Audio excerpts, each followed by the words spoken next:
Bien-aimés dans le Seigneur, bonsoir. Soyez les bienvenus sur votre chaîne Jésus la Porte TV. Nous nous retrouvons encore ce soir du mercredi pour passer un moment ensemble dans la présence de notre Seigneur et Sauveur Jésus-Christ. Je vous salue dans le précieux nom et glorieux de celui qui est l'auteur, le chef et le consommateur de notre foi pour qui nous vivons. Et mon souhait est que chacun d'entre nous apprenne à vivre pour Jésus-Christ. Et ce soir, nous sommes là pour partager la pensée du Seigneur, qui n'est pas juste une pensée, mais c'est une philosophie qui doit désormais marquer, qui doit désormais s'imprégner, être imprimée dans notre vie. Et sans plus tarder, avant toute chose, nous devons recourir au maître des temps et des circonstances, celui qui veut et qui a voulu que ce soir, vous soyez encore là, nous soyons encore là, celui qui nous a donné ce souffle de vie. Quoi d'autre que lui dire merci? Quoi d'autre de mieux que lui recommander ce temps? Est-ce que tu peux incliner ta tête là où tu es pour qu'ensemble nous puissions lui dédier ces moments? Au nom de Jésus, prions. Oui, tendre Père, tu es le Dieu qui nous aime. Tu es le Dieu fidèle. Même si nos voies sont tortueuses, mais tes voies, Seigneur, restent droites.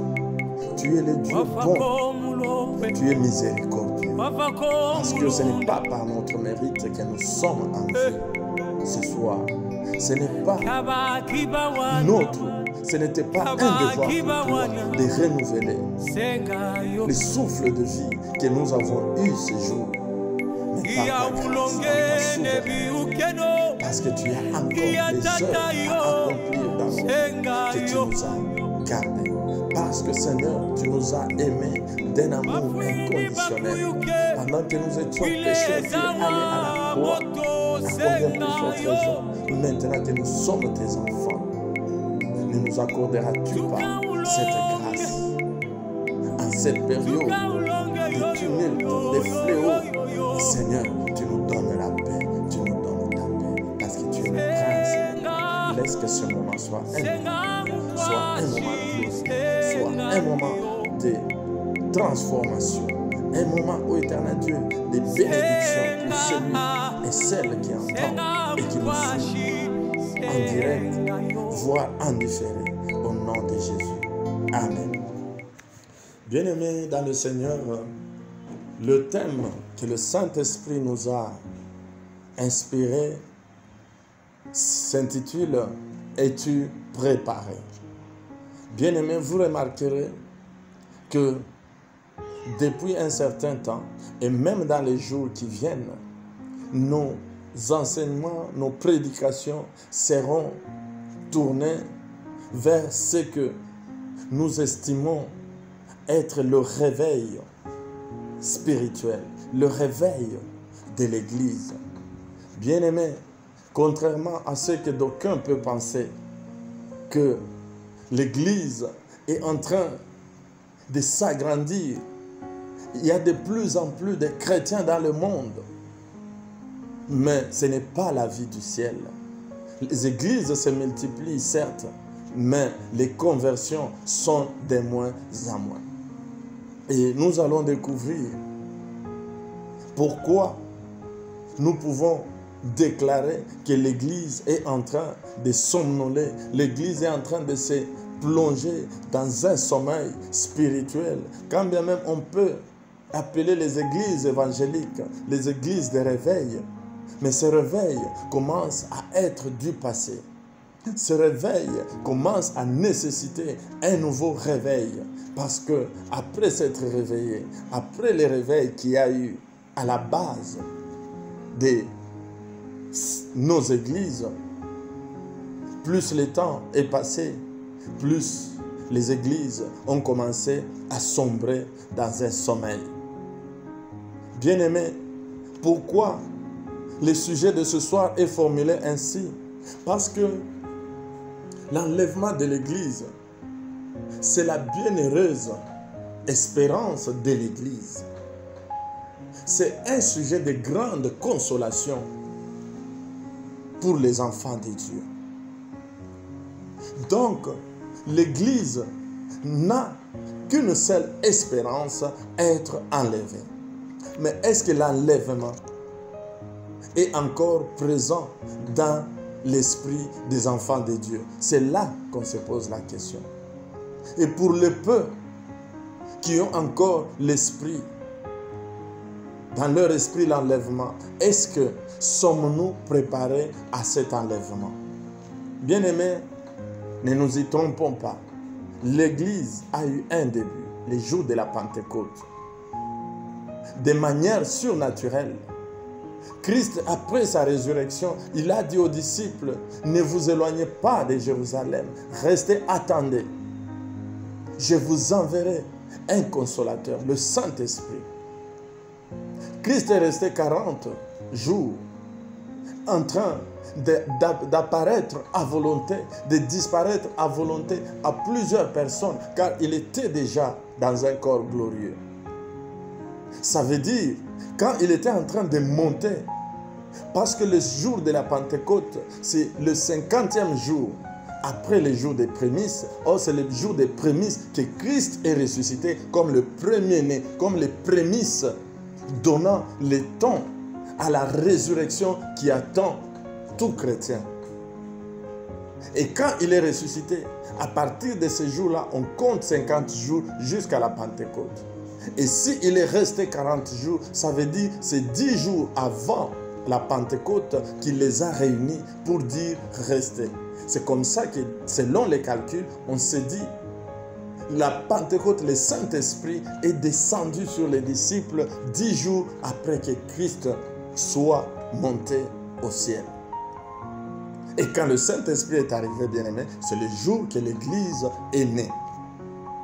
Et l'Église aura aussi une fin, ça veut dire le jour de l'enlèvement où nous serons tous ressuscités, où il viendra récupérer cette épouse, mais pas de manière globale, toute l'Église, mais ça sera chacun de nous. Parce que l'Église, ce ne sont pas nos temples. L'Église, ce ne sont pas nos organisations. L'Église, ce ne sont pas nos dénominations. L'Église, c'est tout celui qui se reconnaît comme membre faisant partie du corps du Christ. Et c'est pourquoi nous allons lire quelques passages que nous avons sélectionnés pour corroborer ou expliquer le fond du message de ce soir. Nous lisons 1 Thessaloniciens chapitre 4 versets 15 à 18 qui nous dit ce texte. Voici en effet ce que nous vous déclarons d'après la parole du Seigneur. Nous les vivants restés pour l'avènement du Seigneur, nous ne dévancerons pas ceux qui sont morts. Car le Seigneur lui-même a un signal donné, à la voix d'un archange et au son de la trompette de Dieu, descendra du ciel et les morts en Christ ressusciteront premièrement. Ensuite, nous les vivants qui serons restés, nous serons tous ensemble enlevés avec eux sur des nuées, à la rencontre du Seigneur dans les airs, et ainsi nous serons toujours avec le Seigneur. Consolez-vous donc les uns les autres par ces paroles. Par quelles paroles nous pouvons consoler les enfants de Dieu? C'est par la parole de l'enlèvement, de l'avènement du Fils de Dieu. Parce que après la chute d'Adam, toute la création a été frappée de vanité. Ça veut dire que nous ne pouvons pas trouver le bonheur dans quoi que ce soit sur la terre. La seule vie heureuse, sans stress, sans souffrance, sans maladie, c'est la vie qui nous est réservée quand le Fils de l'homme apparaîtra pour nous prendre. Nous avons un autre texte, Luc 21, 34 à 35. Prenez garde à vous-même, de crainte que vos cœurs ne s'appesantissent par les excès du manger et du boire, et par les soucis de la vie, et que ces jours ne viennent sur vous à l'improviste, car il viendra comme un filet sur tous ceux qui habitent sur la face de toute la terre. Bien-aimés, ce passage nous interpelle. Il y a deux grandes notions que nous devons retenir dans Luc 21, le 34 et le 35e verset. La première leçon, Jésus-Christ dit, ce jour viendra à l'improviste comme un filet sur tous ceux-là qui habitent sur la face de la terre. C'est la première réalité.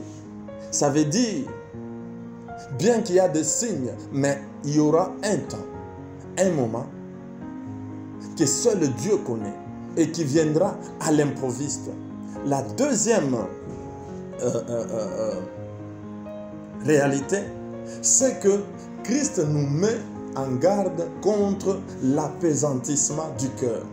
Quand on parle du cœur, on voit l'esprit. Certains peuvent y associer l'âme. L'appesantissement veut dire quoi? Ça veut dire le sommeil spirituel. Donc, l'une des causes qui pourra faire rater à certains cet ultime rendez-vous, ça sera le sommeil spirituel. Et ce qui est encore plus interpellant, c'est que Christ donne même les causes aussi de cette somnolence, de cet apesantissement spirituel. Il dit, ça vient par les excès du manger et du boire et par les soucis, les préoccupations de la vie. Bien-aimés, vous comprenez maintenant pourquoi nous pouvons dire que l'Église de ce dernier temps est en train de somnoler. Pourquoi? Parce qu'aujourd'hui, qu'est-ce qui fait la raison même pour laquelle beaucoup viennent à Christ? Nous sommes au temps où les gens sont préoccupés par les soucis de la vie. De quoi manger? De quoi se vêtir? De quoi vivre dans l'opulence? C'est ça même qui est devenu le principal, la quête de l'homme, que même en venant à Christ, on vient pour satisfaire à ses besoins. Bien-aimés, Jésus-Christ nous dit les soucis de la vie, le besoin, les excès du manger et du boire constituent une cause du sommeil spirituel. Certains peuvent se consoler en disant Christ reste le thème central dans nos églises. Mais c'est par apparence. Parce qu'il reste le thème central, non pas comme finalité, mais comme moyen pour parvenir à nos finalités qui sont le manger, le boire et les solutions à tous nos problèmes sur la terre. Bref, Christ devient un moyen d'accès au bonheur sur la terre. C'est le bonheur terrestre qui est notre objectif et Christ devient un moyen pour y parvenir. Bien-aimés, dans ces conditions, vous pouvez prêcher Jésus du matin au soir. Vous êtes en train de plonger dans le sommeil. C'est pourquoi, à l'introduction, j'ai dit, le temps est arrivé. Si Dieu a permis que ce fléau arrive, que ce virus arrive, que les églises soient fermées, que les entreprises soient fermées, c'est pour que l'homme réalise la vanité de tout ce à quoi il a axé sa vie. Nous avons axé notre vie sur le matérialisme. Nous avons axé notre vie sur l'attachement au monde et à ses plaisirs. C'est pourquoi nous nous sommes retrouvés avec, d'une part, les prédicateurs, dans leur invitation, ils n'invitent pas les âmes pour venir recevoir la vie éternelle en Jésus, mais les âmes sont invités pour venir recevoir les problèmes à les solutions à leurs problèmes, des mariages, d'emploi, de fertilité, de ceci et de cela. Et nous sommes étonnés que nous ayons une église remplie de chrétiens charnels qui ne sont là qu'à l'attente d'un miracle, allant dans le sens de les rendre heureux sur la terre. Bien-aimés, nous pouvons nous ressaisir en disant, vous n'êtes pas venus à l'église que pour le miracle. C'est bien de le dire. J'entends beaucoup de prédicateurs pour se dédouaner. Dire, les chrétiens d'aujourd'hui, vous venez à l'église pour le miracle. Mais quand tu les as invités pourquoi? Leur as-tu parlé de la vie éternelle en les invitant? Ou as-tu multiplié des témoignages sur des chaînes de télé, des solutions que Christ a données au travers de toi? Est-ce que ces témoignages ont attiré tous ceux-là qui ont des problèmes? Bien-aimés, c'est bien, c'est de l'hypocrisie d'inviter les gens en leur promettant monts et merveilles sur la terre, et que quand ils sont venus, leur dire maintenant que vous n'êtes pas là que pour le miracle, cherchez maintenant la vie éternelle. C'est malhonnête. Quand nous invitons, quand nous faisons passer des témoignages à la télé, quand dans les publicités, le seul message qui passe, c'est venez vivre mon Dieu du tic au tac. Venez, vous qui avez ceci, vous qui avez cela. Bien-aimés, c'est comme ça que le sommeil a commencé par nous, les prédicateurs. Et cela a rejoint le côté charnel, l'envie du bonheur terrestre, l'attachement à la terre des fidèles que nous avons dans l'église. Donc si aujourd'hui les chrétiens se multiplient, c'est parce que la souffrance du temps de la fin s'est aussi multipliée, mais à la recherche du bonheur sur la terre, que aussi nous avons de plus en plus de gens qui viennent à Christ. Non pas comme le chemin, la vérité et la vie, mais comme le distributeur automatique des miracles et des guérisons. Bien-aimés, ce qui est secondaire, ce qu'il nous donne comme bonus est devenu le principal. Et la vie éternelle est devenue juste comme un bonus. Tu viens, tu as d'abord les miracles, tu as les mariages, tu as les enfants, tu as les voyages. Et pas comme bonus, on te donne la vie éternelle. Nous avons inversé. Nous sommes en train d'apaisantir nos cœurs. Nos cœurs sont en train de s'apaisantir. Et le Saint-Esprit nous suscite pour vous interpeller que l'heure est venue de revoir depuis la source, quand nous évangélisons, quel est le message que nous apportons? Celui qui vient à Christ, est-ce qu'il sait pourquoi il est en train de venir à Christ? Bien-aimés dans le Seigneur, 1 Jean 2, 28 nous dit ceci. Et maintenant, petits enfants, demeurez en lui afin que lorsqu'il paraîtra, nous ayons de l'assurance qu'à son avènement, nous ne soyons pas confus et éloignés de lui. Donc, vous découvrez avec moi, en lisant ce passage, que lorsque le Seigneur apparaîtra, certains seront dans la confusion et éloignés de lui. Et certains qui seront éloignés de lui ne sont pas des païens. Parmi les chrétiens, il y en a qui seront dans la confusion et ceux qui seront éloignés de lui. Dans l'église, bien-aimés, depuis la naissance de l'église, il y a toujours eu deux groupes d'individus. Il y a toujours eu des chrétiens spirituels et des chrétiens charnels. Il y a toujours eu du bon blé et des livrets. Il y a toujours des vierges folles et des vierges sages. Bien-aimés, et quand Jésus évoque la parabole des vierges, il dit, c'est à ça que va ressembler l'église à mon avènement. Bien-aimés, toutes ces vierges-là, elles étaient vierges à l'attente de l'époux. Donc ça veut dire, dès tôt le matin, elles étaient déjà préparées à recevoir l'époux. Elles étaient enthousiastes à l'idée que l'époux venait maintenant pour la noce. Mais voilà que toute la journée, elles ne faisaient qu'attendre. Elles ont attendu, elles sont restées éveillées toute la journée. Mais l'époux, lui, avait un temps que lui-même avait choisi pour venir. Et ce temps-là, c'était au milieu de la nuit. Mais les vierges ne le savaient pas. Dès le matin, on leur a dit, soyez prêtes parce que l'époux arrive. Mais plus on tendait vers le soir, comme l'époux devait venir la nuit, plus son heure approchait, plus la fatigue gagnait les vierges, plus elles s'assoupissaient.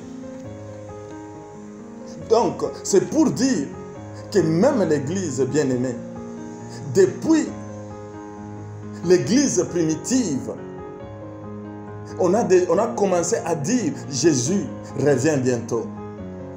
Mais plus il tarde à venir, plus l'Église aussi a commencé à s'assoupir, à s'apaisantir.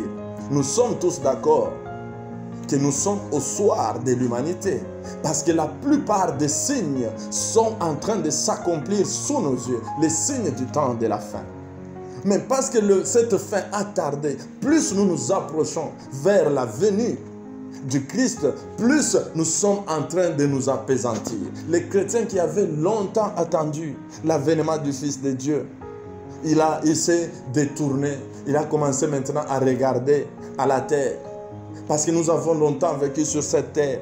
On a comme l'impression que c'est la terre qui est notre destination finale.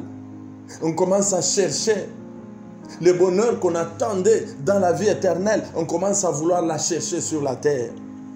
C'est comme ça que nous commençons à courir, à utiliser même Jésus-Christ comme un moyen. Bien-aimé, si aujourd'hui nous avons des chrétiens charnels, c'est parce que Christ est devenu juste un moyen et non pas une finalité. Parce que ma finalité, c'est mon mariage. Ma finalité, c'est mon travail. Ma finalité, c'est ma fertilité. Et que Jésus est un moyen à un certain moment, quand il y a conflit. S'il faut choisir entre ma finalité et le moyen, je choisis ma finalité. C'est comme ça que les gens sont prêts à sacrifier Jésus pour un mariage. Parce que lui, il est venu à Christ pour un mariage. Mais quand un mariage se présente, même si il ne respecte pas la volonté de Dieu, même si c'est un mariage qui n'est pas dans les normes que Christ exige, il va choisir le mariage. Parce que Christ n'était là que pour l'aider à trouver le mariage. Mais comme il l'a trouvé par lui-même, il n'a plus besoin de Christ. Bien-aimés, vous voyez dans quel sommeil nous nous sommes plongés. Ne nous faisons pas d'illusions. Il y a plusieurs chrétiens, mais il y a très peu de vierges sages. Bien-aimés, l'Église doit se réveiller. Mais le réveil dont on parle, ce n'est pas un réveil qui va partir de l'Église vers les individus. Mais c'est un réveil qui doit partir des individus pour toucher l'Église. Si nous entendons un vent qui va souffler du réveil, que l'Église se réveille, afin que les individus se réveillent, nous faisons une amalgame. L'Église, c'est l'association de plusieurs membres, de plusieurs individus. Ça veut dire que l'Église elle-même ne peut pas se réveiller si chaque individu faisant membre de ce corps ne s'est pas réveillé pour réveiller les autres. Est-ce qu'aujourd'hui, notre préoccupation, c'est notre salut et le salut des autres, ou c'est notre bonheur sur la terre? Maintenant, nous devons réajuster notre vision. Nous devons réajuster. Bien-aimé, c'est vrai, peut-être en venant à Christ, on t'a présenté un Christ qui est allé à la croix pour te donner un mariage, pour te donner des véhicules, pour te donner des guérisons, pour rendre ta vie agréable sur la terre. Mais maintenant, comprends que le Christ qui est allé à la croix, c'est celui qui a dit, mon royaume n'est pas de ce monde. Son royaume n'est pas de ce monde, bien-aimé. Le bonheur qu'il te garantit, ce n'est pas sur cette terre, ce n'est pas dans ce monde. Tu dois avoir à l'esprit l'espérance de ce bonheur, de cette vie heureuse et éternelle dans le royaume céleste. C'est pourquoi nous voulons que tu puisses te réveiller. Parce qu'il y a un moment où tu seras réveillé, mais d'une manière brutale. La Bible dit, au milieu de la nuit, on a crié, voici, l'époux est là, allez à sa rencontre. Ce fut un réveil brutal et total. C'est toutes les vierges qui se sont réveillées. Mais cette fois-ci, ce n'est pas un réveil spirituel pour préparer l'avènement de l'époux.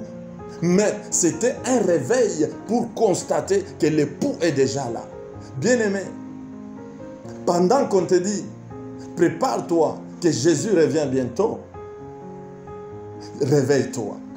Mais si tu attends le second réveil, celui-là, ça ne sera pas un réveil naturel, mais ça sera la résurrection finale, où tous les morts ressusciteront selon que la Bible le dit. Et les folles et les sages, mais chacun aura sa destination. Bien-aimé, il est temps. Il est temps d'ajuster nos lentilles. Il est temps de nous repentir. Il n'y aura pas de réveil s'il n'y a pas de repentance. La repentance, c'est le changement de mentalité. Nous devons renouveler notre intelligence, bien-aimés. Nous avons été formatés depuis un certain moment à nous occuper, à nous préoccuper de notre bien-être. Même la délivrance, que d'aucuns crient délivrance de ceci, délivrance de cela, c'est pour un seul objectif, nous procurer le bonheur sur la terre. Bien-aimés, la délivrance doit être premièrement la délivrance du péché pour que nous soyons préparés à l'avènement du Fils de l'homme. Bien-aimés, ce que nous demandons aujourd'hui, ce n'est pas la première chose que nous demandons à Dieu. Il y a des choses que nous avons demandées à Dieu dans le passé et qu'il nous a même données. Mais quand nous les demandions, nous croyons que dès qu'il nous les donne, nous serons heureux. Mais ça ne nous a pas rendu heureux parce que toute la création a été frappée de vanité. Tout comme Dieu nous a donné des choses qui ne nous ont pas satisfaits. Même ce que nous demandons, il nous le donnera, ça ne va pas nous satisfaire. Ça ne sera pas la dernière chose. Donc, bien-aimés, gardons dans notre cœur, s'il vous plaît, je vous en prie, les bonheurs éternels dans l'avènement du Fils de l'homme. C'est ça l'évangile qui doit être prêché. Nous n'avons pas besoin de révélations qui frappent aux oreilles. Nous n'avons pas besoin d'une intelligence de la parole sophistiquée. Le réveil, ce n'est pas la révolution de la modernité, l'évolution de la parole. Non, le réveil, c'est le retour aux origines. Contrairement au développement et à l'évolution du monde, qui est caractérisé par de nouvelles choses, mais le réveil spirituel est caractérisé par le retour à l'origine, à la saine doctrine, à l'église primitive. Bien-aimés, il est temps. Profitons de ce confinement pour méditer. Profitons de ce confinement pour revenir à l'essentiel. Il serait très dommage, bien-aimés, que nous reprenions les activités de l'église et que nous continuons sur notre chemin du sommeil, de l'appesantissement. Bien-aimés, le retour des cultes doit aussi marquer le retour du réveil dans l'église. Que chacun de nous se répande, que chacun de nous revoie un peu sa marche. Que Jésus redevienne l'objectif, celui que nous attendons, mais qui ne soit plus le moyen que nous utilisons pour rester attachés à la terre. Car même si tu attaches la terre, elle va se fatiguer de toi. Même si tu ne te fatigues pas de la terre, à un certain moment, la terre va se fatiguer de toi. Et tu vas retourner à la poussière. Ça, c'est évident. Que vous le voulez ou pas. Mais au moins, il y a une seule espérance. C'est l'espérance que l'époux viendra. Notre sanctification ne sera pas une sanctification pour débloquer les situations bloquées. Bien-aimés, nous avons complètement déformé les choses. Même la sanctification a pour objectif se sanctifier pour débloquer le mariage qui est bloqué. Se sanctifier pour débloquer les finances qui sont bloquées. Bien-aimé, sanctifie-toi pour être trouvé digne. Pour que tu ne sois pas dans la confusion et éloigné de Christ lors de son avènement. Que cette parole touche ton cœur, que tu te repentes. Le réveil passe par la repentance. La repentance, c'est reconnaître que nous sommes dans l'erreur. C'est demander pardon et chercher à changer. Bien-aimé, es-tu préparé? Là, je n'ai fait qu'une introduction pour que toi-même tu juges si tu es préparé ou pas. La preuve que l'Église est dans le sommeil, si nous demandons à plusieurs, es-tu sûr que si Christ vient aujourd'hui, maintenant là, iras-tu au ciel? La plupart répondent, je ne sais pas, Dieu seul le sait. C'est la réponse de quelqu'un qui n'a aucune assurance. Or, tu dois savoir si tu iras au ciel ou pas, parce que c'est toi qui fais les choix, c'est toi qui décides. Dieu ne peut pas être le seul à connaître sans que toi, le concerné, tu ne saches si tu es préparé ou pas. Et lors de notre enseignement de ce vendredi, nous allons parler un peu sur la préparation. C'est quoi être préparé? Mais pour aujourd'hui, tu dois retenir que tu dois changer de vision. Christ, nous ne devons pas aimer les choses de Dieu sans aimer le Dieu de ces choses.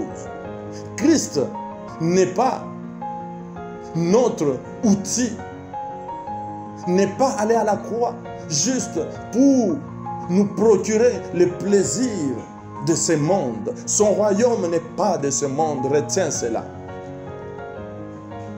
Nous sommes dans le monde, mais nous ne sommes pas du monde.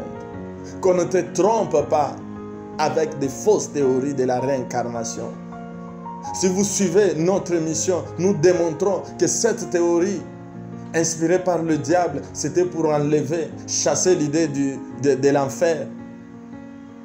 Mais l'enfer existe parce que les uns ressusciteront pour la vie éternelle, le bonheur éternel, mais les autres, c'est pour les tourments éternels. Tu me diras, le Dieu bon, est-ce qu'il peut accepter que sa créature par excellence souffre éternellement?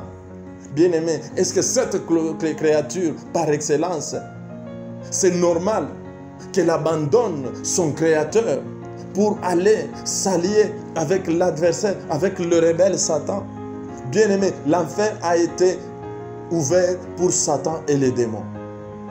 Ne pourront l'accompagner que ceux-là qui ont choisi d'abandonner Christ pour suivre le diable. Dieu n'a pas ouvert l'enfer pour les hommes. Mais c'est les hommes eux-mêmes qui choisiront d'aller en enfer. Et vous êtes d'accord avec moi que le diable mérite l'enfer, surtout avec tout ce qu'il est en train de faire pour vouloir continuer dans sa rébellion et détourner des milliers et des milliers d'âmes vers lui. L'heure est arrivée. Nous martelons sur ce message. Que chaque individu commence le réveil là où il est.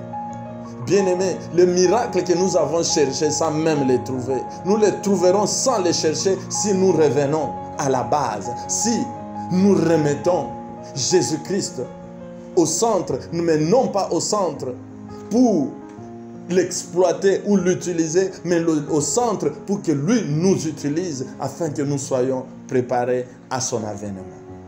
Que Dieu bénisse sa parole. Père, je te dis merci parce que ce soir, je sais que le Saint-Esprit a parlé à un cœur. Quand une âme revient dans la maison, comme l'enfant prodigue, il y a toujours une fête au ciel. Oui, cher Saint-Esprit, fais assez que cette parole occasionne une fête dans le ciel. Que quelqu'un reconnaisse ses erreurs. en commençant par nous, les prédicateurs de l'évangile, que nous puissions, Seigneur, nous repentir et remettre la croix, la véritable, Seigneur, au centre. Car cette œuvre n'était pas pour le bien matériel, n'était pas pour ce monde, mais c'est pour nous sauver, nous sortir de ce monde et nous amener dans le royaume éternel, glorieux. Père, je te dis merci parce que tu étais au contrôle et que ce message va bénir plusieurs. Au nom de Jésus. Amen.